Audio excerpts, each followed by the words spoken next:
O'zbekistonda xizmat ko'rsatgan artist O'tkir Siddiqov.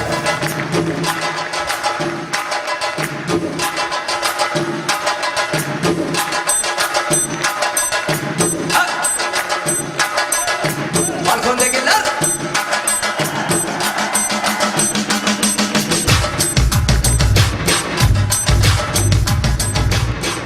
yashaylar, baribir o'zbekni ohangi boshqacha. Assalomu alaykum.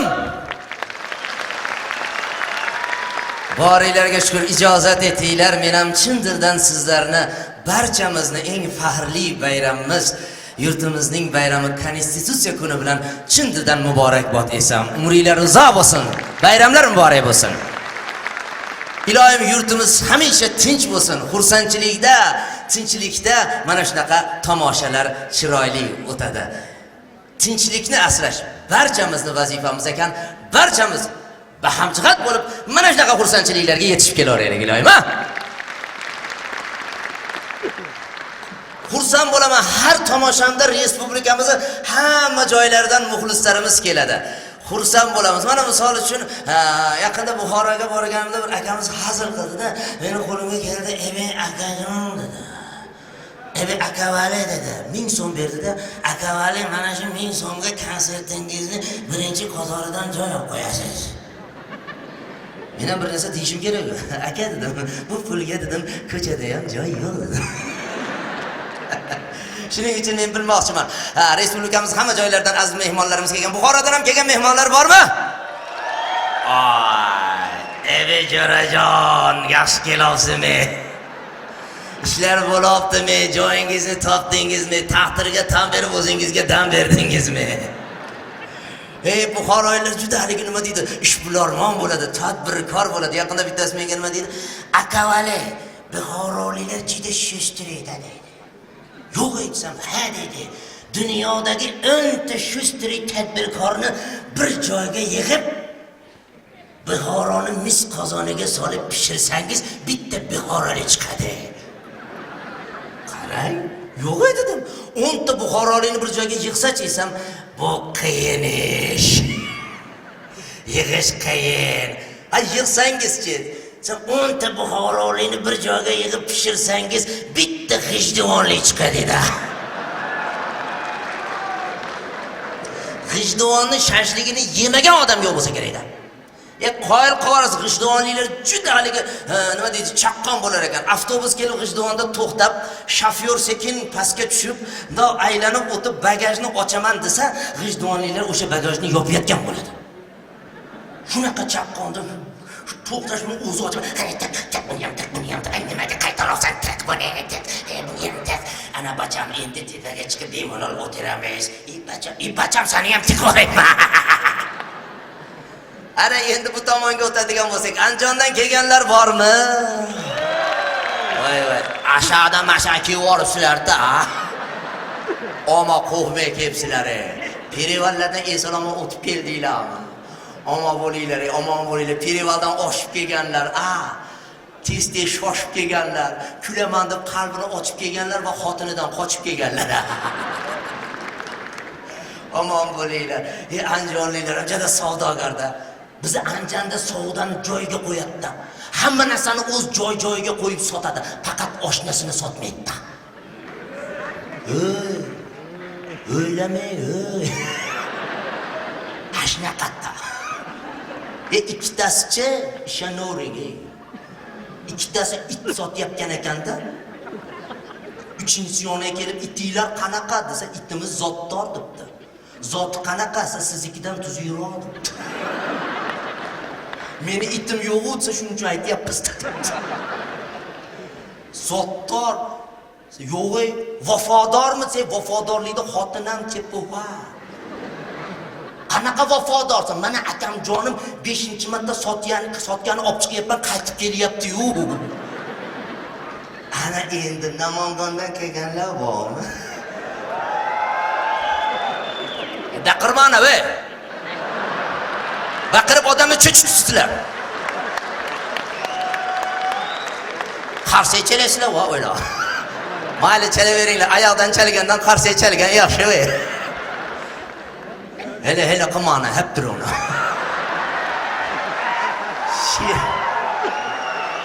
Voy. Davolasa bo'ladi sizni ham. Baqirishini qarang voy. Nimaga baqirasiz menga voy? Ha, xursand bo'lgandan baqirasiz. Voy bilasizmi voy, o'zi san'atkorlar mana shu bu tomonlarda juda ko'p, vodiyda juda ham ko'p. Mana Andijondan ham chiqibdi, Farg'onadan ham chiqibdi. Hammasi shu vodiydan chiqibdi-da Toshkentga ketibdi nima qiladi? Bir ashulachilarni musobaqa qilmoqchi bo'libdilar-da, voleybol o'ynasizlar. Bir-biringlardan abaqa o'tinglar. Birinchi, ikkinchi deb sanana. Desa ashulachilar bir joyga turib olibdi-da. Birinchi desa ikkinchisi ham birinchi deshmi? Uchinchisi ham birinchi tutganmish. Jahli chiqib murabbiyni, "Ey, nimaga birinchi tutsanlar hammani?" Desa bitta pul terayotgani bor ekan, yoniga kelib, "Akajon, xafa bo'lmanglar, bular ashulachilar hammasi birinchi bo'lishni xohlaydi." Birinchi bo'lib xalqimizga xizmat qilayotgan, birinchi qo'shiqlar mash joylarga chiqib ijro etayotgan hamma qo'shiqchilarimizga qarsakillanayman. Ularni hammasini hurmat qilaman. Ashulachilarimiz bor bo'lsin. Ashulachilarimiz mana vatan haqida, muhabbat haqida, tinchlik haqida qo'shiqlar kuylayapti. Kuylab yashaydigan zamon, kuylab yashaydigan mana shunday bir vatanda yashayotganimizdan xursandmiz. Ana endi yurtimizning poytaxti Toshkent.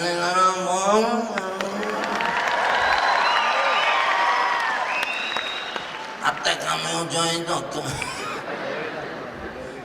Qarchi. Balkon eshitmayapman balkon. Voy! Qarchi. Ikkitasi ketayotgan ekanda studentlarda qarchi taqmoy. Bola ham shustri, qiz to'polon. Ketwasa rosa aylanishdi. Hali qizni boshi aylanib, popida yiqilib qoldi. Yigit aytayotgan, "Yo'q, bo'ldi, normalniy turgini, normalniy. Turdiwanman, desa qiz turayotganiga, nima qilsamikin, yordam berib yuborsammikin yoki oyoq berib yuborsammikin? Mayli yordam beraman. Yordam berdinglar, suv olib kelinglar, aka bratishga suv olib kelgin, suv olib kel, yordam bergin desa, haligi studentga xizmat kallasini ko'tarib, "Iltimos, ikkita lavash ham qo'shib olsinlar." Uzr, hazil qilamiz. Men Toshkent shevasida bemalol gapirayotganimning sababi bor. Sababi rahmatli dadam vaqtida Toshkentni so'ragan odam bo'lgan. Rost, u Angren bor-ku. Angrenda bundoq bu yoqqa o'tgandan keyin Ohangaron boshlanadi-yu, shu Ohangaronda adashib qolib Toshkent qayerda deb so'radi. Ana endi Surxondaryo, Qashqadaryoliklar bormi? Ay, alpamiz jurtida jurib, mingta qo'yni so'yib, go'shiga obdon to'yib, junidan mo'ylov qo'yib, hayyara deb jurganlar. Respublikamiz xohlagan joyiga boring. Hammasi mehmondo'st. Mehmonni gapini yarimidan tushunadi. Qayerga borsam o'sha yerni taomidan yegim keladi. Termizga borganimda bir narsalar yegim kelib qoldi-da, shundan meni kutib olgan odamga gapni aylantirishni boshladim. Aslida dedim, alpomish bor-u dedim. Menga o'xshagan kichkina odam bo'lgan dedim. Kichkina odam bo'lgan, lekin alpomish mana shu Surxondaryoni tandirdan yegandan keyin katta bo'lib ketgan. Desam, mehmonxonaga borsam yarim soatning ichida tandir go'shtlari tayyor, hatto qo'ydi go'shini ham, hangi qo'ydi go'shini, hali qo'ydi kallasini qo'yib qo'ygan, kalla ham aytirdi-da. Dirjaygan o'cha qo'ygan. Kimdir seni Valijon yer ekan desa, menimcha qo'yam va deganda so'yib borishganda. Shundoq turib maza qilib yedim. Ana endi Xorazmga bordim. Xorazmdan kelganlar bormi? Manglayga qaralar. Xorazmda ham shevasi so'ray. Gumna, yumurta barak. Voy, mana shu lazgisini unday qarasangiz, zemlatrasini bo'layotganga o'xshaydi. Bilas, bu narsani aytib qo'y, shu Xorazm lazgisi oldin o'zi odamlarni davolaydigan raqs bo'lgan. Chunki mana e'tiboringizni anaqa harakatlari ham bor. Oyog'i cho'loqlar kelganda. Har xil bular bilmadim kimga.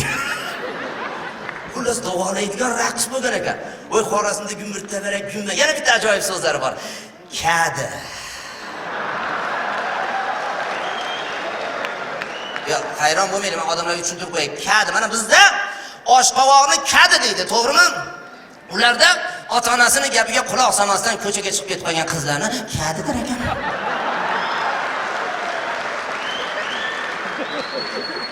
to'g'ri baho berish. Oshqovoqda nima farqi bor? Lekin meni xabarim yo'q. Borganman.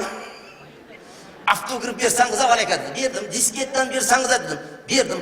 Aniyaga dedi. Havo atsam, men ham sizni xursand etajakman. Voy, qanaqa qilib xursand etajaksiz? Hozir men sizga kada olib beraymi?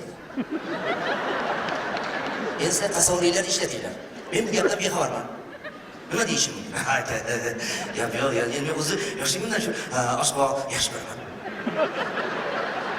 Onam oshqoq somsalar qilib berardi. Nima deb javob berishim mumkin? Bo'ldi gap. Men o'yladim endi issiq joy bo'ladi, Xorazmdagi kadrlari sap-sariq pishgan bo'lsa kerak. Ha, bo'pti, olib keling dedim. Olib keling desam, yo baqirmay turinglar, hali bor davomi. Olib keling desam, nechovini olib keling dedim. Nechtasini degan ekan.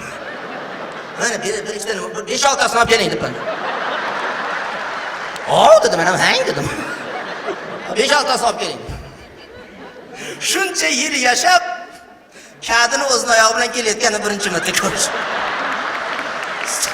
Astagfirullah. Kerakmidi dedim. Kerak emas degan. Har bitta shevaga ko'z tegmasin. Ana endi mana shunaqa bir odatim borda bir joyga borsam gapni aylantiradigan. U yerda ham nima dedim? Shu borib oldimda, bilasizlarmi dedim, Jaloliddin Manguberdi bor dedim. Shu Jaloliddin Manguberdi menga o'xshagan bo'shroq achara odam bo'lgan. Shu Xorazmning tuxum baragidan kelgandan keyin baquvvat bo'lib ketgan. Bu ikkita laganda 10 daqiqa o'tmasdan tuxum barag olib kelishdi. Bu tuxum baragni yemaysiz, taxlaysiz. Shundan masala yo'q. Taxladim, taxladim. So'rg'a turibman. To'ydim desam, yana bitta laganda gum olib kelishdi. Yemayman desam, yemasangiz bo'lmas. Nimaga desam, yemasangiz bo'lmas. Chunki bizdagi pahlavon Mahmud gumma yegan deb turibdi. Mehmondo'st bizni xalqimiz. Ana endi cho'ponlarning yoniga bordim.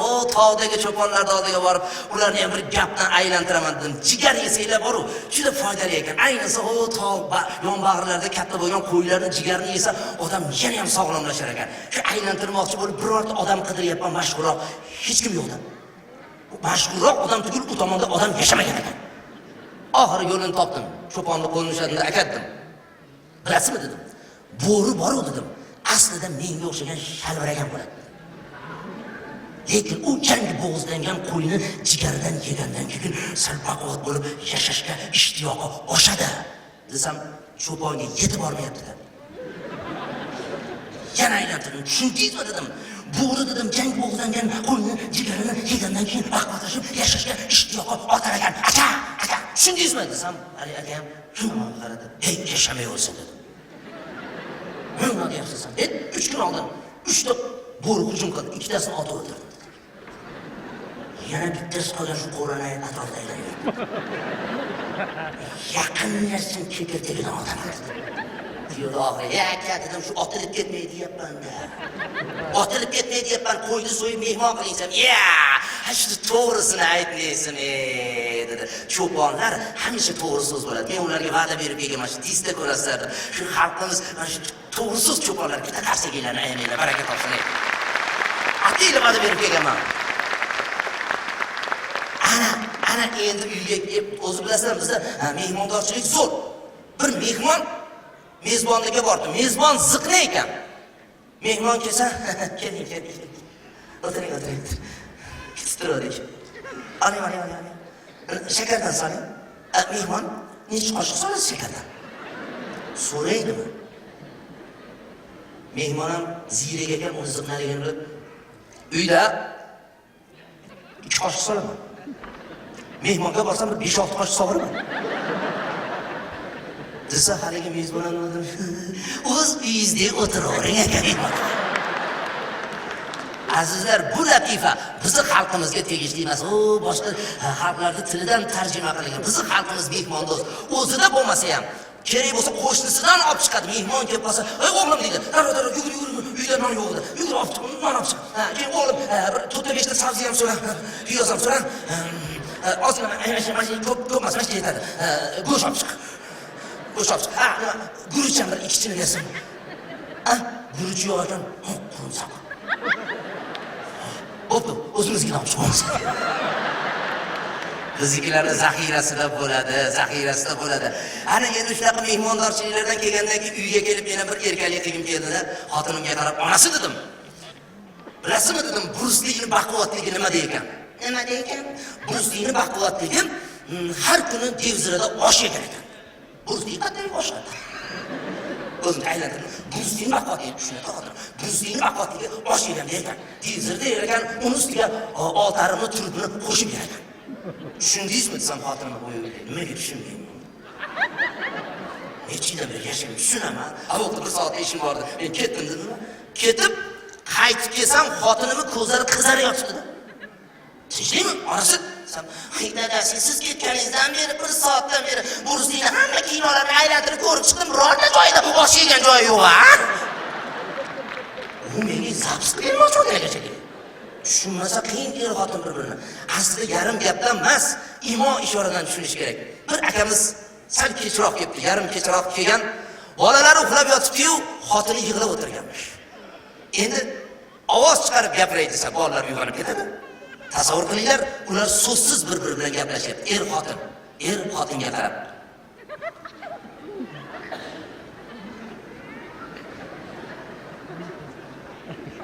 Xotinim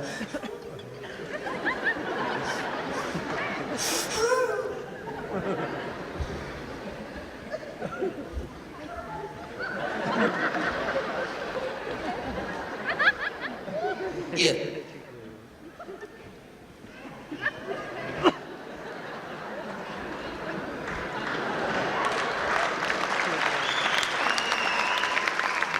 Eng dolzarb masalada gaplashgan bugungi kunda. Tarjima qilib berayim. Er kelgan, xotin yig'layapti, bolalar uxlayapti. Er xotinga qarab, "Ha, onasi. Tinchlikmi? Nima bo'ldi?" Qo'shnilardan biri yo'q qarindoshlardan. "Ha?" desa xotin, "Undan ham hechmardan bo'ldim. Televizorda endi boshqa ishchanlikni ko'rsatmas ekan. Nahotki endi bir ishchanlikni ko'rmay olib ketaman." Desa, xotin chiqsiyo. Kelajakda tug'iladigan farzanding qiz bo'lsa, ishchalik qo'yamiz, o'g'il bo'lsa, Ramir qo'yamiz.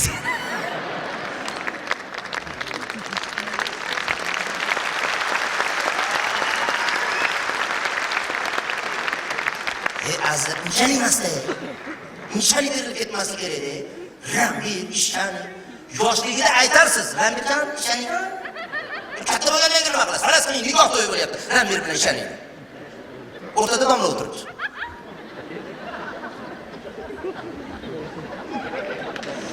Topvolgani qizi Shamixon. Sotvoldini o'g'li Ramirjonga tan mahramlikka rozimisiz? Desa, ishchani ham deb nola qiladimi? O'zimiz o'zbekmiz, o'zbekligimizdan qo'ymasin. O'zbekning chiroyli ismlari, urf-odatlari hech qachon hech kimni tark etmasin.